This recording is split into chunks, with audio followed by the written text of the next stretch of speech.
बिस्मिल्लाहिर्रहमानिर्रहीम। अस्सलामुअलैकुम। Crime bulletin के साथ मैं हूँ सुंदस खान। शामिल करते हैं हेडलाइंस।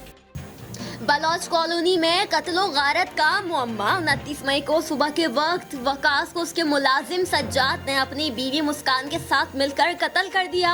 बलोच कॉलोनी पुलिस ने कार्रवाई की। 3-4 दिन पुरानी लाश बरामद कर ली गई। पुलिस ने मकतूल के कातिलों को गिरफ्तार करके मजीद तफ्तीश शुरू कर दी। एसएसपी तनवीर आलम की हिदायत पर पीआईबी पुलिस की मंशियात फरोशों के खिलाफ कार्रवाई जारी। बदनामी जमाना मंशियात फरोश इकबाल साथी समेत गिरफ्तार। मुल्जिमान के कब्जे से चर्च बरामद कर ली गई। मुल्जिमान के खिलाफ मुकदमा दर्ज, तफ्तीश जारी। सीआईए पुलिस ने खुफिया इत्तला मिलते ही छालिया की बड़ी स्मगलिंग को नाकाम बना दिया। गुलाम मोहम्मद को गिरफ्तार कर लिया गया। मुलजिम के कब्जे से बड़ी मिकदार में छालिया और मैनपुरी बरामद कर ली गई। ट्रक को तहवील में लेकर तफ्तीश शुरू कर दी गई।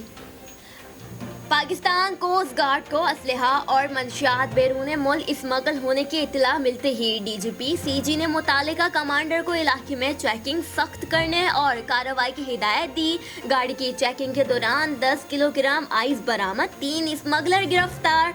पाकिस्तान कोस्ट गार्ड हर किस्म की स्मगलिंग की रोकथाम के लिए हमा वक्त तैयार है। तर्जुमान कोस्ट गार्ड। फिलहाल इतना ही। मजीद खबरों और अपडेट्स के लिए विजिट कीजिए हमारी वेबसाइट csnlive.tv। इसके अलावा हम फेसबुक और ट्विटर पर भी ज्वाइन कर सकते हैं। देखते रहिए CSN।